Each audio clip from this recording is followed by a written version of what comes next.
There's so much vitriol against the trans community. And so Outerlands suddenly is a political movie, right? So we need to be thoughtful about that. We're going to lean into that. We're not going to be afraid of it. We're going to be brave, once again, because it may just be the kind of story that could actually spark public conversation in new and interesting ways during this very difficult time. Welcome to Bitch Talk. I'm your host, Erin. And I'm co-host Ange, aka Captain Party. And for more than 11 years, the show has celebrated underrepresented voices in pop culture and beyond. But not in the snore kind of way, which is why our listeners and followers have graciously voted us Best of the Bay, Best Podcast on 48 Hills for 3 years in a row. Three-peat, bitches. If you like what you hear, follow us on Instagram and check out our website, Bitch Talk Podcast, and rate us wherever you listen to podcasts. We're begging you to judge us. When does that ever happen? Oh, you're not going to say anything? What'd I say? Yeah. Yeah. Okay, on that note, on with the show. Clink.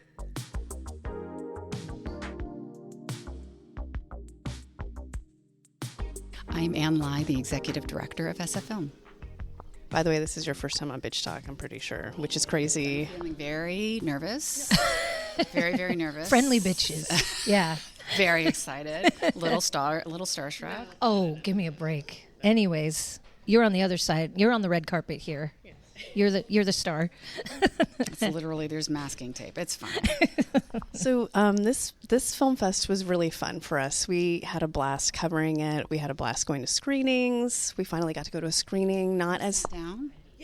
Multiple times. Very exciting. Yes, Yeah. Exactly. Better for the knees to be sitting It's a than treat. standing. Also, it's sort of like you're working, but if you can sit down and be in it and hear from the filmmakers, it's the best thing. It's the best thing. I'm glad you did. Yeah. Well, and we'll cover like 10 films for a festival, watch them all from our computers. Yeah. So being with an audience makes such a difference. It's really Plays exciting. completely differently. Yes, Yeah. exactly. Yeah. So I do want to ask for this 11-day festival that you returned to. Congratulations. What was your most San Francisco moment of the festival? Oh, gosh. Most San Francisco moment, there are too many of them. I'm going to pick the easy one, which is sort of the most visual one, which is our outdoor screening.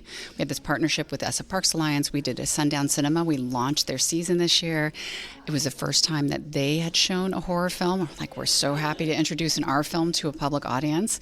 And, it's April, so we don't know, is it going to rain? Is it not going to rain? Is it going to be too windy for the screen to go up? And so all the things you can't control. People showed up. The weather cooperated. The sun broke out just as we were introducing the film and it was about to go down. And people stuck around and it was beautiful. It was beautiful. You could see the sky starting to dim.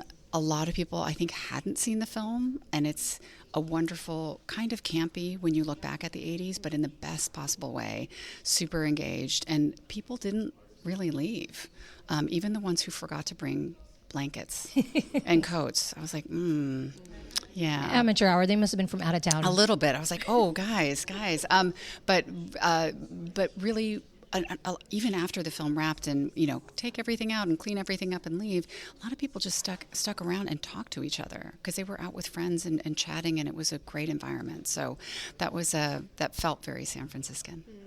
I love that you bring new things every year. This is the 68th rendition of SFFilm. So what do you think stands out about this film festival versus others?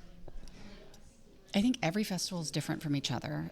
Any iteration that we do based on the films that are there, the countries that are represented, the filmmakers that are there, and also what is the energy in the world at the moment, and then what is the energy that the sort of bubble of a festival is either enhancing, reflecting, or maybe also shielding. And I think this festival felt like it was a combination of all of those things, where there's a lot of chaos, there's a lot of noise. I think it's hard for people to make decisions and go into something where it's like, oh, am I going to sit down and get more things pushed at me? And what this year felt like, maybe differently than previous years, is everyone was willing to go and to do that, to be a little bit vulnerable. I also think there was a lot of kindness that people were giving to each other, understanding that it feels kind of rough. The world has kind of rough edges right now, but this is a place where being around each other, you could let your guard down and have a conversation with people, even if you aren't agreeing about things. So, to me, this was exciting because we were re-expanding, and also it felt like this is the time, let's say, how many, are we 100 days into various administrations, that it felt like this is a nice moment to take a little bit of a breather, still get information, and still understand what was happening in the world. But to me, that was what made this year feel very special. I want to ask one more question. So you're crazy, you and Jesse, because I saw you two the night before the festival started at the Oakland screening of Sinners. That was amazing. That was amazing. You could have not asked for the better audience. It was really wonderful. We were a little crazy. We were grumbling to each other. We were calling each other, dealing with other things, driving across the bridge. I'm like, oh my God, I can't. And then the best thing, this might not be what you're asking me, but I will share this. We were sitting there. Another of our colleagues was there, Rod. I'm like, okay, who's running the festival? Like, we're all here, and the festival's starting tomorrow. We're like laughing about it. The lights went down. And Jesse and I turned to each other and were like, this is exactly where we should be. Within 10 minutes of that movie, and you've seen the movie, right? It is crazy in the best possible way. Completely forgot about everything else. So absorbed by the film. We get to the end of the film, and I looked at her, I was like, that was the best thing we could have done for ourselves. It was the best way to pull us out of all of the wonderful things you need to do to run a festival, but it was also a breather and a break, which is what we often say, which is what's the point of going to a movie, is you do need to take an emotional break, a mental break from your everyday life. And we had that gift with an insane movie. Speaking of insane movies, we have seen some of the craziest this year. So thank you for the incredible curation and your team. But what is something that you do? We're here at closing night. What is something that you do, a ritual after the festival's over? How do you take care of yourself, Anne?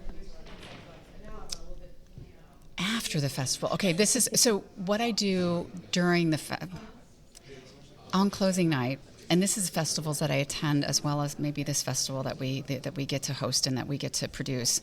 I drink no alcohol during the festival because it just runs me down.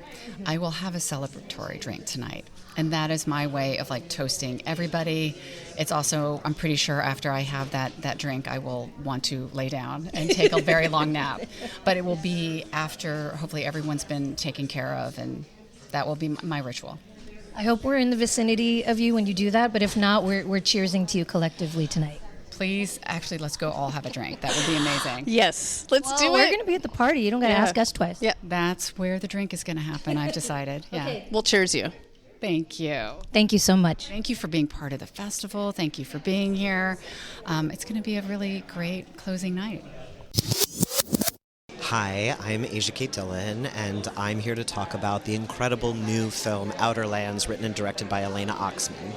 Outerlands follows my character, Cass, who is a gig worker in San Francisco. They're navigating multiple jobs, restaurant work, babysitting, occasionally selling drugs, trying to find sort of their place in the world, particularly in San Francisco at a time when the city is being gentrified, it's experiencing the most wealth disparity that it's experienced in a long time, and its queer spaces are being taken away. And so my character is really struggling for connection, and ultimately it's a story of healing and really facing the fact that at some point we all have to reparent our own inner child. And we can't do that alone, but we do need to take responsibility for that at some point. Right. Yeah. We're going to get into therapy talk now. Perfect. Yes. Perfect. Exactly. That was the perfect segue. So your character is a bit of an old soul, uses a flip phone. We have Super Nintendo, which both of us have our Super Nintendo still. So I'm curious what connected you to your character so much, and then follow it up by your favorite Super Nintendo game. Ooh, okay. So what connected me to Cass frankly, is just the fact that we are never done coming of age, right? I would say this film follows sort of a classic coming of age trope, except that my character's in their mid-30s. And so we're always on a healing journey. We're always discovering what parts of ourselves need more love, more attention. And so I was really drawn to a character that we witness at a point in their life really starting to let other people help them. And then my favorite Nintendo game is probably, I know, easy. And then On to more important things. On to more important things. My favorite Nintendo game, I love Donkey Kong. Yes. who doesn't? A lot. And Super Mario Brothers. The classic. Super Mario Yes. Brothers. Yeah. I don't think I've ever won Super Mario Brothers. Has anyone? I have not. The first one and the second one. Oh, you Yeah. Oh, okay. Ew. What? You used the cheat codes and the secret. You didn't have the magazine growing up? Cheating counts as winning. But Good luck getting through life then, Asia. I'm like, but also I can't really speak to that. All right, back to this movie. I just had a question about the tone of the film. When you read it, did you already understand the assignment, as the kids say? Did you know the feeling of it? And then also just the way it's shot and how kind of slow moving it is. I mean, we are talking about the inner Richmond and the sunset, which is also slow moving and intentional. So can you talk about all of that? Yeah, the story was really clear. And I feel like the tone that you get in the movie is what I got from the script. The script is, it's a movie of little dialogue, a lot of descriptions, and that's what I got from the script, that it was going to be a slower, character-driven film, not a lot of dialogue, a lot of emotional beats, a lot of scenic moments. San Francisco is its own character in the film, really, which is awesome. And Elena and I talked a lot about films that inspired them when writing it, and they're all, similar, slower films that really require something of you, which I love. I love films that require something of me as an audience member. It's a dramatic film, but there are, of course, these moments of buoyancy, thank goodness, or hopefully these little moments of humor, or, between my character and Ari, played by Ridley Asha Bateman, there's these incredible moments of humor and connection, and so I think it's just it's a really beautiful slice of life of this, trans non-binary character, but the film isn't actually about that specifically, which I love. It is relatable to anyone, especially someone who's living in this city. Final question, how familiar were you with the western quadrant of San Francisco, so like the Richmond and the Sunset area, which is where you spend a majority of the film? And do you have a favorite location out of all the ones you filmed at? Because we have frequented a lot of them. Well, I'm obsessed with that. I was not familiar at all. I had never been there. Okay. And I loved where we shot all the beach stuff, the cave, the ocean. It's beautiful. It's so beautiful. It's a very special place here. All the microclimates, all the environments, all the backdrops. I'm like, anyone and everyone should make a movie here, because anything and everything that you need is here. Yeah. So, Chinatown, Japantown, Literally, all of it. everything. Like Russia, basically, all the Russian spots, every all of ethnicity, it. every cuisine, every nature. Even you've got mountains and the ocean and parks, and I just think it's That's incredible. not fitting the national narrative, though. So let's not even talk about that. You should edit that out. Yeah. Aside from the hellscape, we also have the most engaging red carpets in the country. 100% agreed. I'm having the most fun. Well, congratulations, Yeah. Asia. We'll see you at the after party, hopefully. Yeah. Heck yeah. Hell Okay, yeah. thank you so much. Thank you. Bitch talk. Yes. Yes. Welcome. Okay. Welcome. Let's bitch. What are we gonna bitch about? We're local bitches, so Yeah. probably a lot Yeah. of local shit. Yeah. So, can you introduce yourself and your title for this film? Sure. I'm Elena Oxman, and the film is Outerlands. I'm the writer-director. We both live here. I live in the inner Richmond, and watching this film is magical because these are parts of the city that no one knows about. Everything's always concentrating on downtown or very iconic imagery of San Francisco. So can you talk about the writing process of this and thinking about the places that you wanted to film in?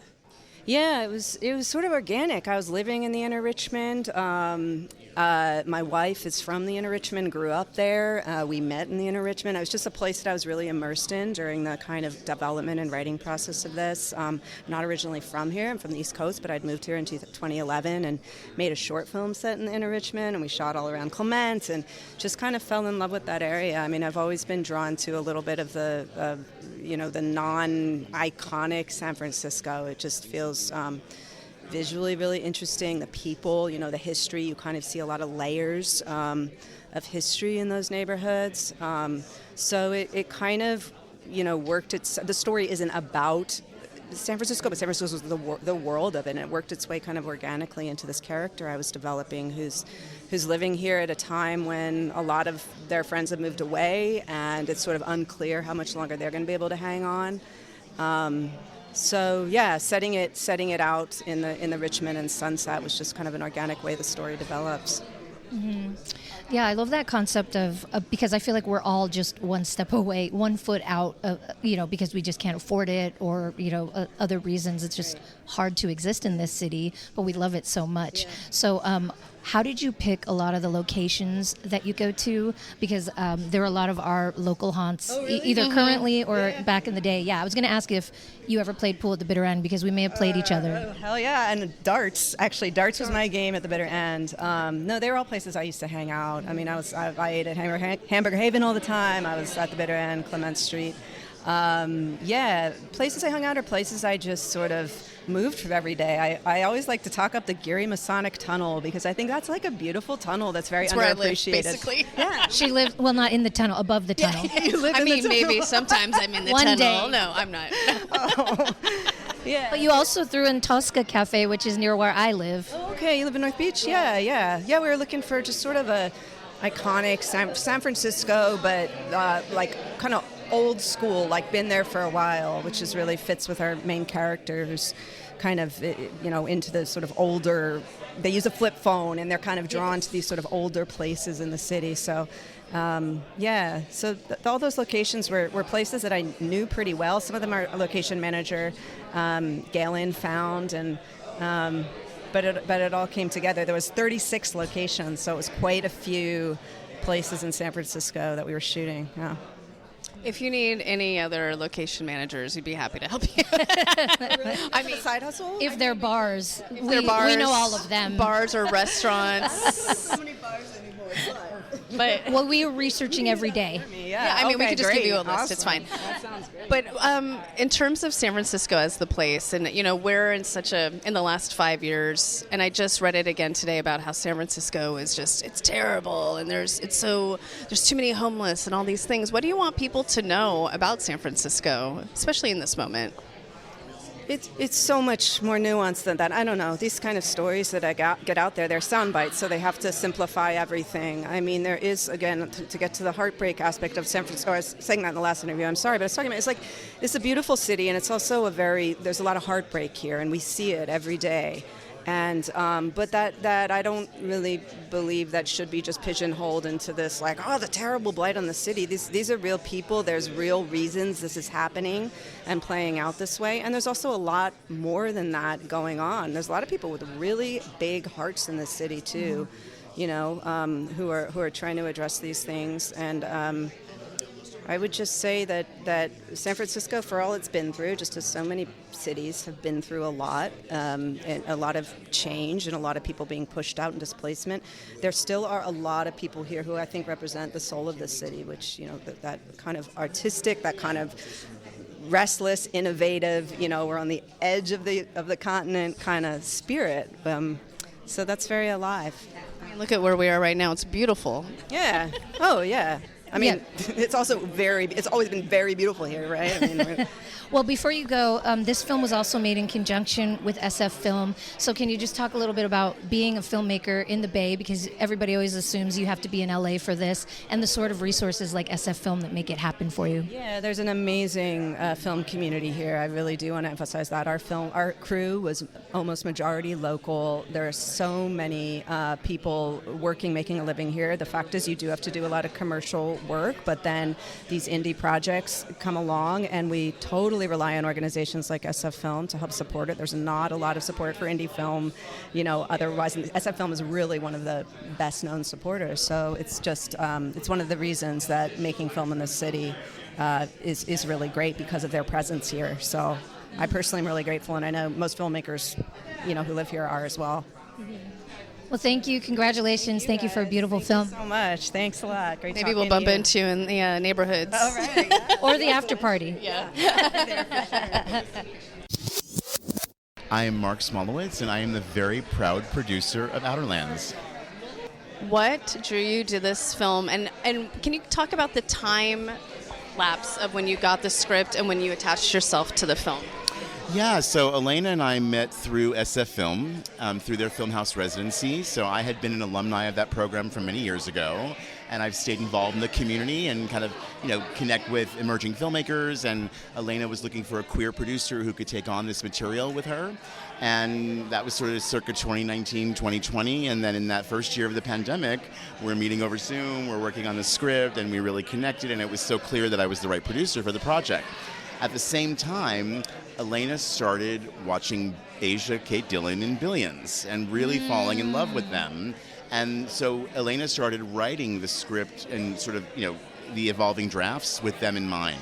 And so I got really excited by this idea of trying to attach Asia.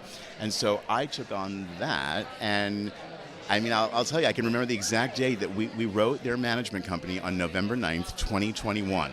That was the first email that started this journey.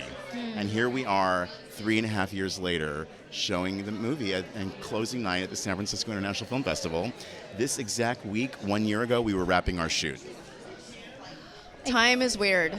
And you, It's actually surreal, when it really is, yeah. and you say 4 years ago, but those were also arguably the hardest 4 years in film for the media, for anyone in media or any sort of creative field, from the pandemic to the strikes to everything else. So And actually, we were going to shoot in 2023, but we had to postpone because of the strikes, right? So you have to roll with those, realities. And but interestingly, I feel like Outerlands was born of a time that you just described, right? When we were sort of struggling with the pandemic, and that forces us to be kind of innovative, and these difficult and challenging moments in our field really force creativity, innovation, and being bold and brave and trying to develop projects that maybe you might not otherwise undertake, right? And I feel like, Elena's been working on Outerlands for a long time, so there was a period of development for her before my involvement. But each person who joins the journey, there's more momentum, right?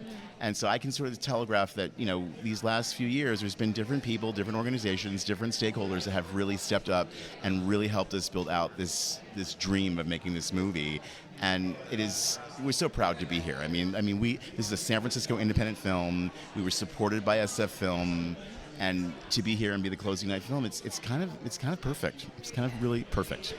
I think last question. We have talked about, especially in the last couple of months, about independent filmmaking, films in general.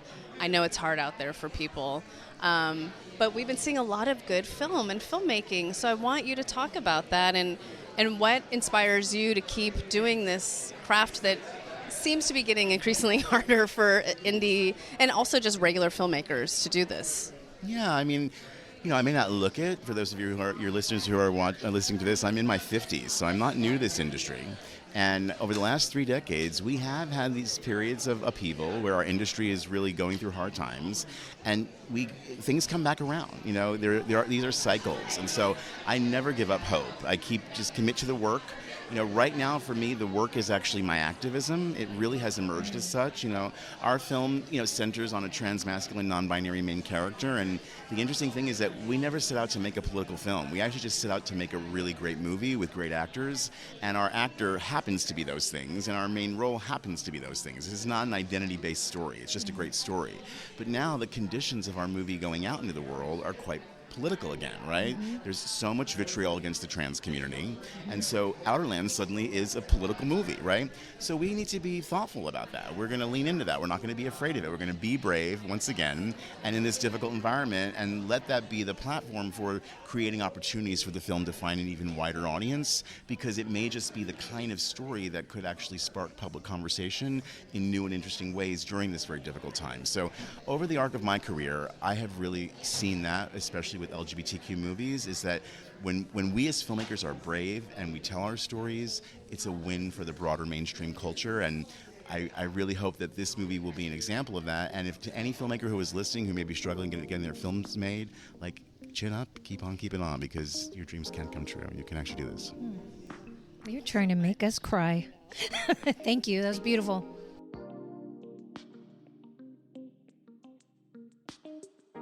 Thanks for joining us on today's show. You can find more information about this episode in our show notes. If you're missing us, you can visit us at bitchtalkpodcast.com to sign up for our newsletter and buy us a cup of coffee.